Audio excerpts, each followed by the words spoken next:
Welcome to Calculus 2. Today we cover section 3.2. First, let me say I'm back in Newburgh. My trip went okay. My dad ended up being in pretty good shape. So, felt good about coming back. However, I'm not going to be in class. This video will be Friday's class because having been out of state and flying, I need to quarantine for a few days. I do plan to be in class on Monday. So Monday we will meet face-to-face, and our primary purpose will be to talk about the exam that's coming on Wednesday. If you're nervous about the coronavirus on Monday, you might want to sit in the back of the classroom. But if I'm not having any symptoms at all, then we'll just move ahead. All right, there are more things probably we could talk about on integration by parts, but I want to get the next section covered as much as we can before the exam on Wednesday. So section 3.2, you can see the title here is Powers of Trig Functions. Okay, there are actually two different techniques introduced here. The first one are where the trig functions are sine and cosine. And what I mean is we're looking at integrals that has sine to some power times cosine to a power. This box here is how we usually write it, but on a calculator, or what we really mean, if it helps you, is that these powers are on the outside of the trig function. Now, I've used the symbols m and n for the powers, which, I don't know, maybe that implies integer, but we really only need one of them to be an integer. The other one can be any number. I'll do some examples. You'll see how it works. Okay? And then we're going to end up looking at basically different cases. The cases depend on the integer, the power that's an integer. Is it even or odd? And we're not going to try to cover every single possibility here.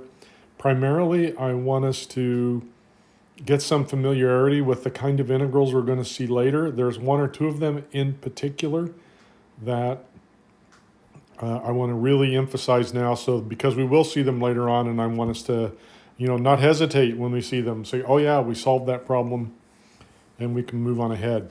Now, to help us out, we're going to use some important identities. One of these we've used 100 times before, and everybody knows it.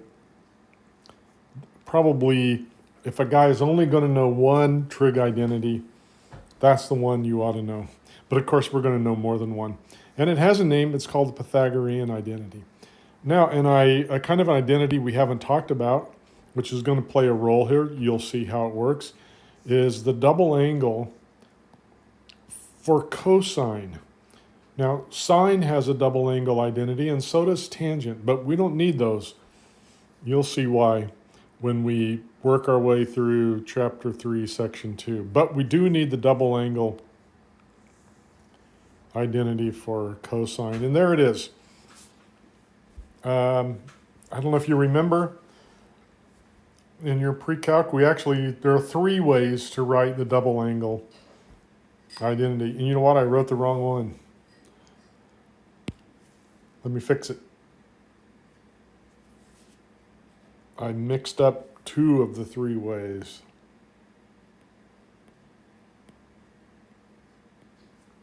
And the other way is 1 minus 2 sine squared theta. You could real easily show that, let me do it in yellow, that this expression is the same as that one. All you have to do is substitute using the Pythagorean identity. Be a good exercise for you to do.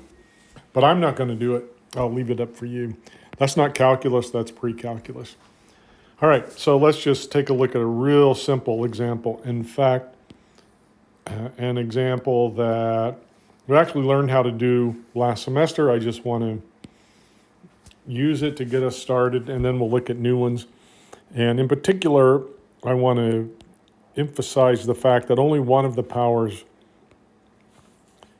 needs to be an integer. And we're going to start off with, oh, I think I forgot to say. So I've called this easy case, and I put it in quotes.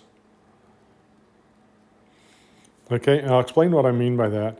The easy case is if one of those powers, the m or the n, if one of them is odd, then we have an easy problem to solve. Easy in quotes means we know exactly what to do, and it will work 100% of the time. Excuse me. The quotes are because if, I should say, odd and positive. That's important.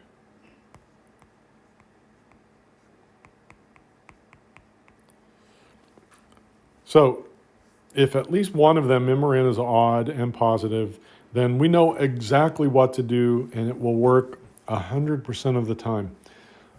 Although, if it's very big, it's extremely tedious, and we'd probably make a mistake. So we're going to be satisfied knowing that if we have an odd power, then we're in the easy case. But I don't anticipate looking at powers beyond 1 and 3. And we could maybe briefly, talk about a fifth power. I don't know. I don't think it's important. All right, so here's my first example. Let's take the square root of sine x times cosine x. And just to show you that this fits the pattern, the square root is like a 1/2 power. And then I have cosine to the first power. I'll write a 1 here to emphasize that we have an odd power. Of course, we don't normally write, in fact, we never write the power 1, but I want to emphasize that we do have an odd power, and it's positive. Okay, this integral I could have asked you on Calc 1's final, because all you have to do is a simple substitution. So let's do it. Let u be sine x, and du is cosine x dx. And therefore, the integral is like the square root of u. Right? Cosine x dx is my du, and I have a square root of x. And so raise the power from 1/2 to 3/2. Divide by, or since it's a fraction, multiply by the reciprocal. And then substitute back in what u is. Well, u is the sine of x. So sine x to the 3/2 power plus c. Easy. We knew how to do it last semester. Now, if the odd positive power is on sine instead of cosine, we do exactly the same thing. The only difference is we get a minus sign on the differential, and so let me change colors here. This function would change to cosine, and we would have a minus sign out in front. Okay, so it doesn't really matter because the derivatives of sine and cosine are basically the same except for the minus sign. This will work either way, and I'll try to mix it up maybe as we look at these examples. All right, so let's take the next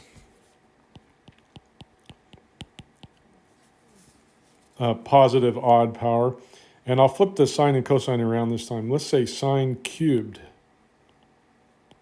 and cosine to any power, I don't care. I'll do an integer, fourth. Okay, so here's what we do. By the Pythagorean identity, P period I period, I know that sine squared x, I'm going to solve for sine squared, and it's going to get me 1 minus cosine squared x. Okay.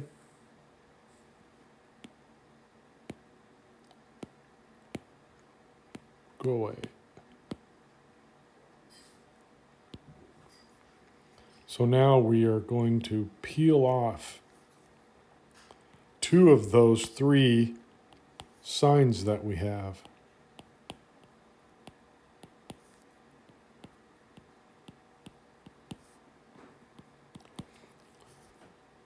So these three powers, we're going to split them up. So I got one power here. I'll write the power again, even though I just said we'd never do it. And two more there. It makes three. And then this sine squared we're going to substitute. And let me rewrite things here. Sine squared is 1 minus cosine squared. And then I have a cosine to the fourth. And then I have this other sign left over.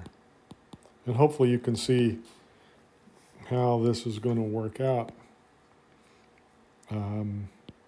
Let's substitute right now. I'm going to let u be cosine x. And so du is negative sine x dx. And so I get the square root of 1 minus u squared. Right? Cosine is u, cosine squared, u squared, times u to the fourth, times du, except for this minus sign. Well, I can factor that minus sign out. There it is. And then I get minus, if I multiply that out, just a polynomial, u to the fourth minus u squared. Sorry, minus u to the sixth. All right, just distribute that. And so, integrating, I get, because I have, notice here, a minus, I'm going to write that term first. So it's u to the sixth, that's plus u to the sixth, so I get 1/7 u to the seventh. And then I get minus 1/5 u to the fifth. U is cosine x. Cosine to the seventh x minus 1/5 cosine to the fifth x. And, well, I'd see for good measure. Okay, so because of the relationship, derivative of sine is cosine, derivative of cosine is sine times minus 1. If I have an odd power, in this case 3, then I can isolate one power to disappear into the differential. If I had a 5 instead of a 3, I would peel one of them off. I mean, it gets a little bit tricky. Let me write some of the details out. I'm not going to work it all the way out. And, you know, maybe we won't see any fifth powers, but just so you know.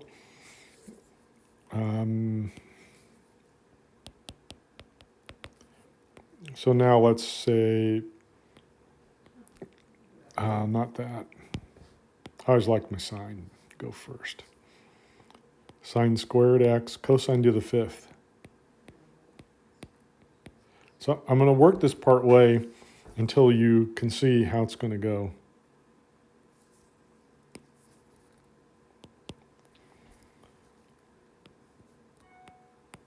So sine squared x, cosine to the fourth x, and peel one of them off. That's going to be our differential. And now this, just a little bit tricky. I mean, it's not tricky, just it might be tempting to do the wrong thing. So I'm going to say cosine squared, that's how I know to convert to sine. That's the thing I know. And then it's squared to account for the 4 powers. And I have my cosine x left over. And then I can write, for cosine squared, in parentheses, I can write 1 minus sine squared by the Pythagorean identity. And then, remember, that gets squared. Maybe we will work this one all the way out. We got some good momentum going here. Okay, so I got a sine squared out in front, and then I square a binomial. Well, that gets me the first thing squared minus twice the product plus the last thing squared, the FOIL, times cosine x dx. And now we're going to let u be sine x so that du is cosine x dx. Okay, and let's multiply while we go. Right there is u squared. And then we get minus 2u to the fourth. Right, sine squared times minus 2 sine squared. This big old blob there, that's a plus sign. So I actually get sine to the fourth. Oh, I made another mistake. Jet lag. That should be a 4. Sine squared squared. And then distribute out, you get sine to the sixth. Well, that's plus sine u to the sixth du. And you can see that's a nice easy antiderivative. I'll stop there. It's now just a polynomial. So it is easy with no quotes. So if we have an odd power, we can peel one of them off. It's going to be the differential. And then we can just eventually, and you know, if the odd power is 11, it's going to take us forever. It's not going to be any fun. But we know exactly what to do. We just take it step by step. And we can get the right answer. Now, I promise you, on an exam, I don't think I'm going to give you a 5, probably a 1 and a 3, that sort of thing, because we don't have all that much time. And, I could maybe ask a question where you did it part way if the power was bigger than 3. All right, so if we have an odd power, in theory, we know exactly what to do. Well, what if we don't have an odd power? So this will be like our second case. No odd power. So I want to work out the simplest integral where this is true, which is sine squared.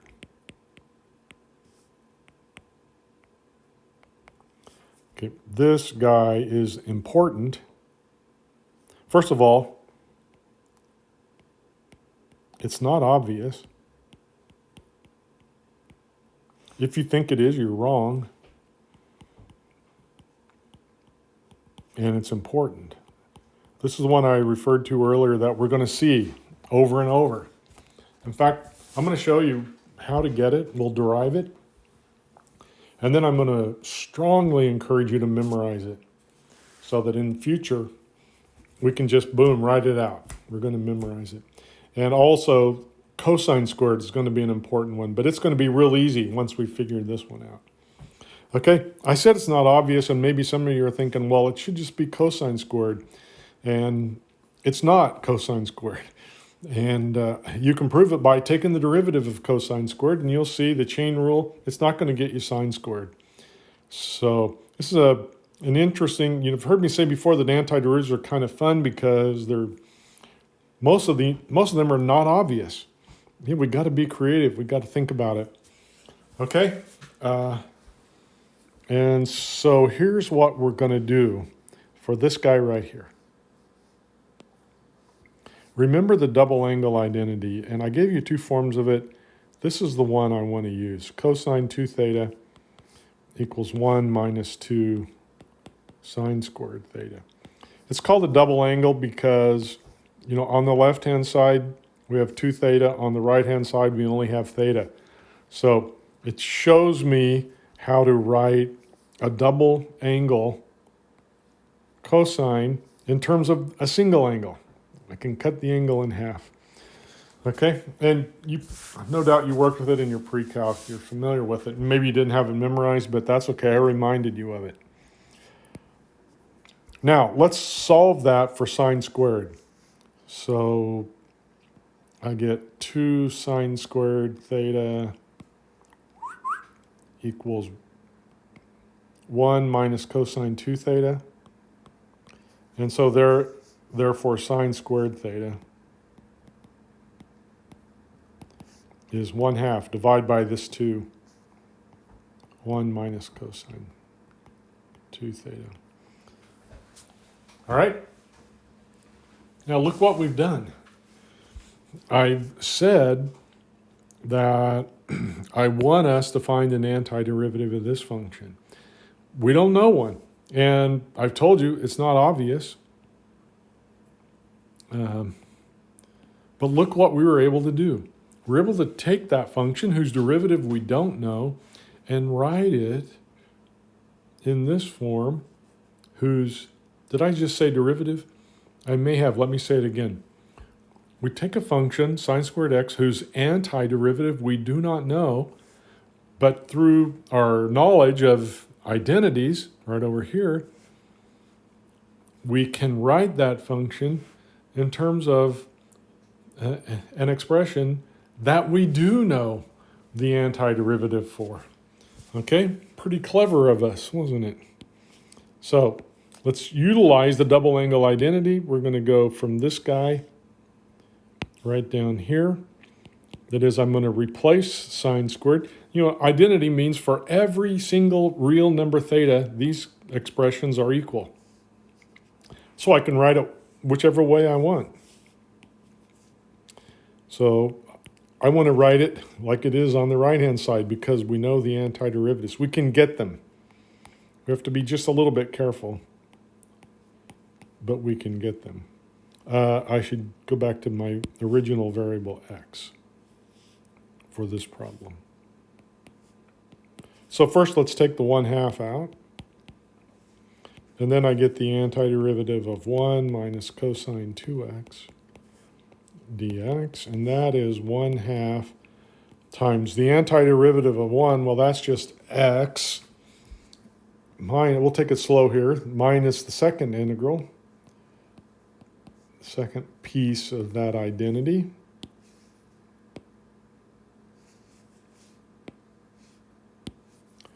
And that equals 1/2 times x. Now, for this integral over here, we're going to substitute u equals 2x, du equals 2 dx. And so therefore, dx is 1/2 of a du. So we get minus the integral of 1/2 of the integral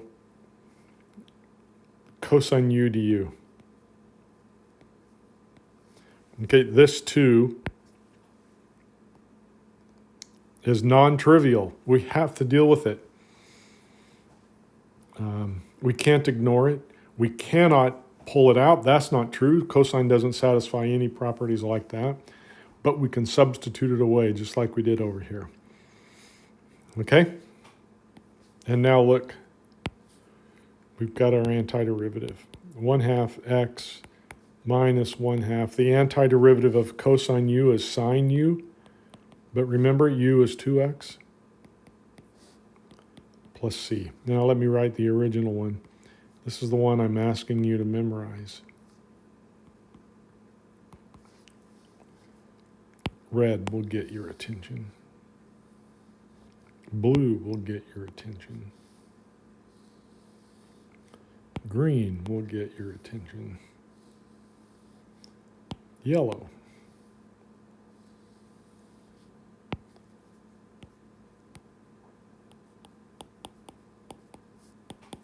And this is the integral I was referring to. 4 exclamation points. I want us to memorize that.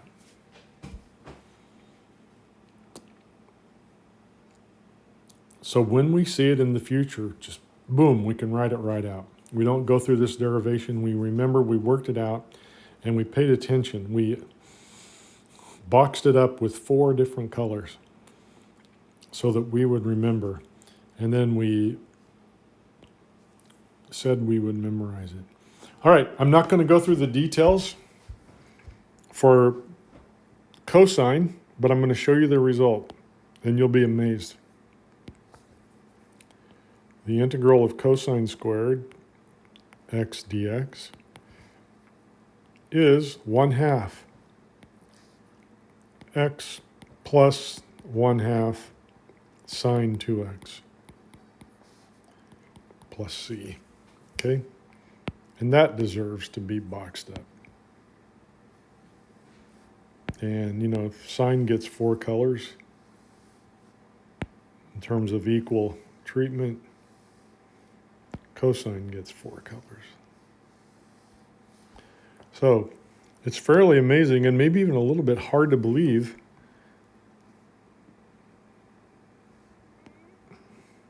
But look at these expressions, antiderivatives.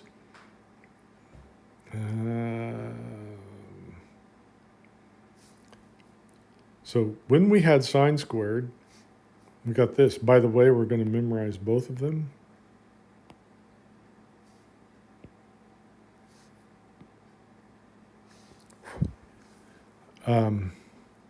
The only difference between the two is that sign. Now, maybe it bothers you a little bit that not even the trig function, that is, it doesn't matter whether we have sine or cosine. In the antiderivative, it is always sine.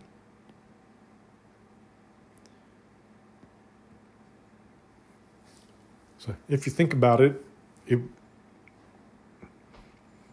I want to say it would be obvious, but I'm not going to say that. Remember, the key to deriving these is the double angle identity, and it was a double angle for cosine. And it's that cosine that we're integrating, and therefore we get a sine no matter what. Just remember, I don't know if I can find it up above there. Remember, we wrote the double angle cosine 2 different ways. One that had a sine squared in it, and another way that had a cosine squared. So the double angle was always on the cosine. That's the thing that we had to integrate right there, and that's why both versions get a sine. Let's practice a problem here.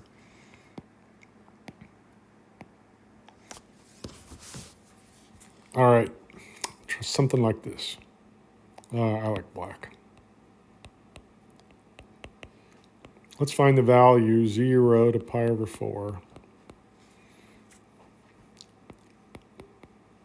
Sine squared x dx.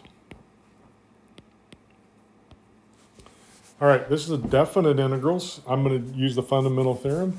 I need an antiderivative, and fortunately, just in the nick of time, we learned one and we memorized it. So here we go. X minus 1/2 sine 2x, 0 to pi over 4. Okay, because we memorized it, piece of cake. If we hadn't memorized it, then, you know, we'd have to go looking it up or rederive it again. And now, you know, we'll just plug the values in.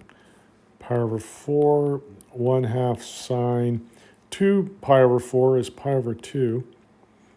And because the sign is here, everything is 0 at 0. So nothing to worry about there. Let's see. Pi over 4. Sine of pi over 2 is 1, right? So minus 1/2, which is 1/2 times pi minus 2 over 4. Add those fractions. Common denominator 4. Yeah, and then let's say pi minus 2 over 8. Let's try this problem. Find the volume.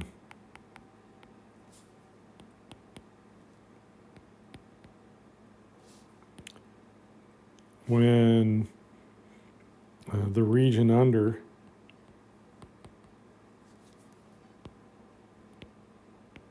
y equals sine x is rotated about the x-axis.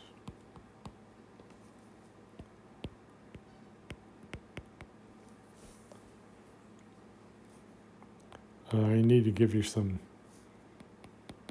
x values. 0 to pi over 4. Well, this isn't really fair. I mean, we're in chapter 3 and we get a problem from chapter 2. So why does it show up here? Well, because in chapter 2 we knew the formula for volumes, but we didn't know the antiderivative that we need here. And we just happened to notice it. Of course, sine looks like that. We're only going up to pi over 4, which is about right there. So there is our region. And we're going to rotate it about the x-axis. So get a solid that looks sort of like that. It's not enough detail to really mean anything. But we've got a formula. This is the disk method. The constant is pi. We integrate from 0 to pi over 4. The function is sine x.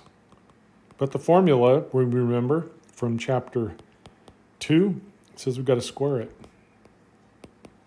And then we think, what an amazing thing. That's the integral we just solved. Right? 0 to pi over 4 sine squared. So there's our answer right there.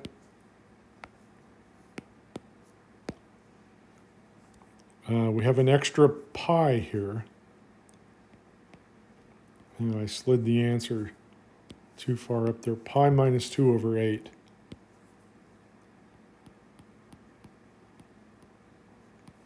All right. And there's our answer.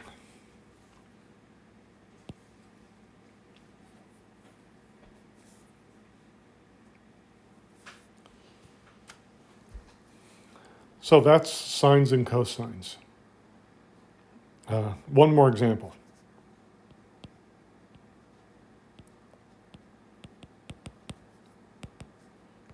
The integral sine x over cosine to the 4th x.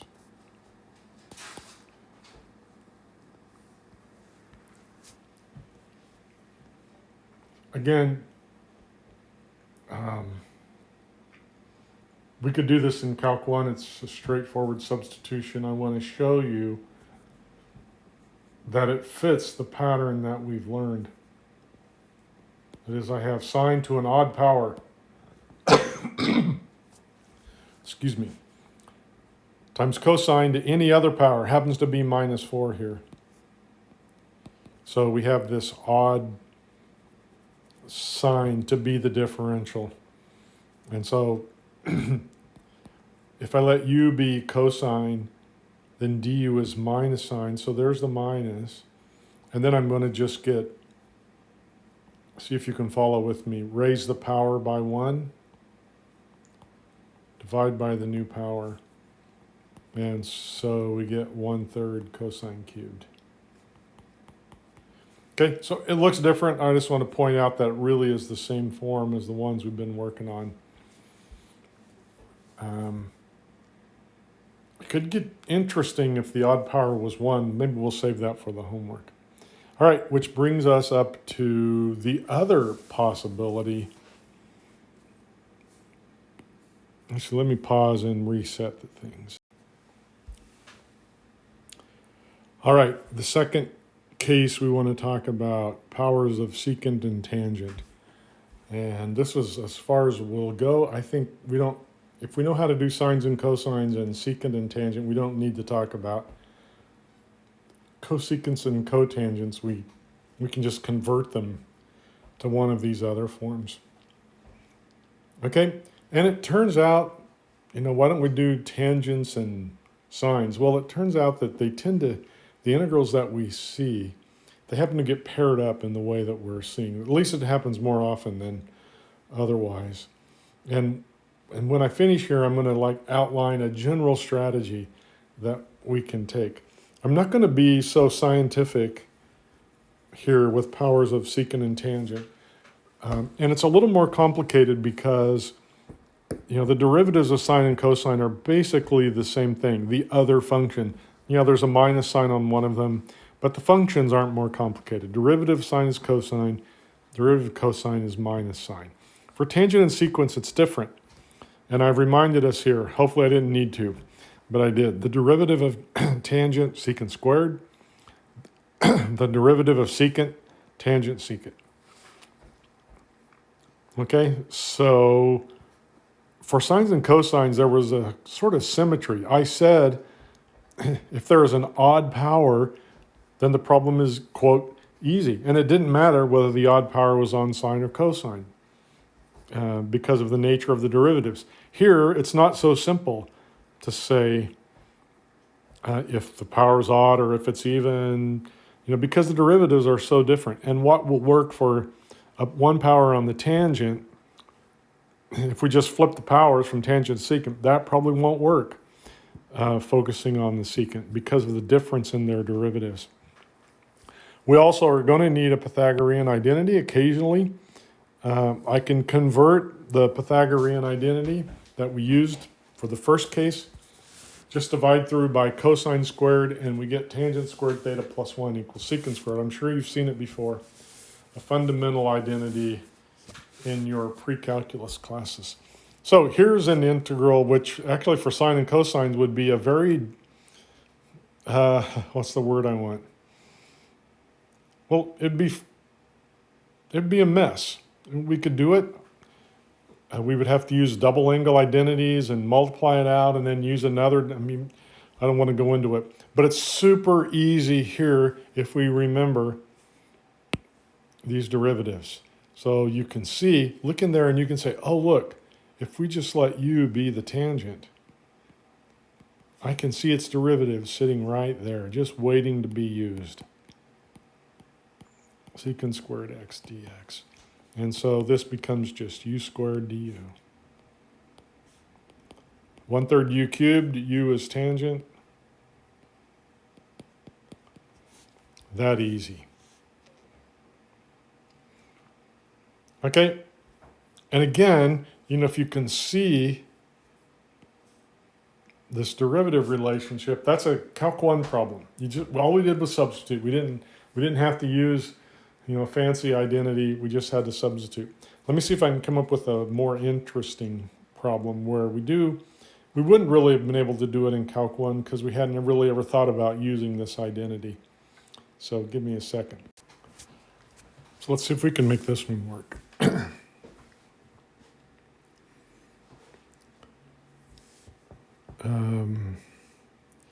I think I can see what to do. I'm not sure I can articulate it. I'll just talk through it while I go. And maybe I'm wrong. Maybe there's something here I'm missing. But I think what I want to do is pull one of these tangents off, which would leave me a square. And then let's pull one of these secants off, which would leave a square. And then I have the others, the ones I pulled off, left over, tangent, secant. Okay? So this guy I recognize. In fact, I engineered him precisely because that's the derivative of secant. And then I can trade all of my tangent squareds for secants using the Pythagorean identity. So tangent squared is equal to secant squared minus 1. Right there. Subtract this 1 across. Tangent squared is secant squared minus 1.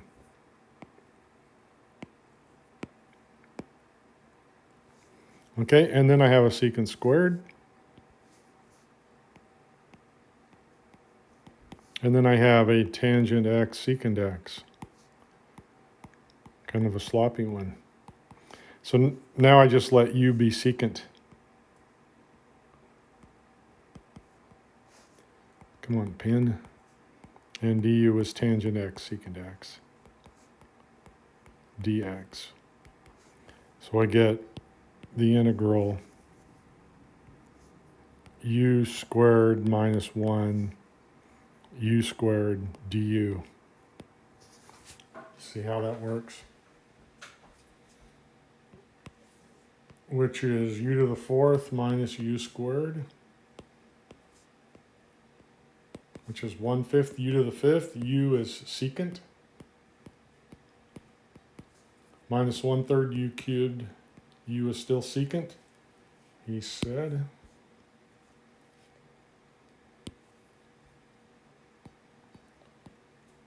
And there's our answer. So in blue, this thing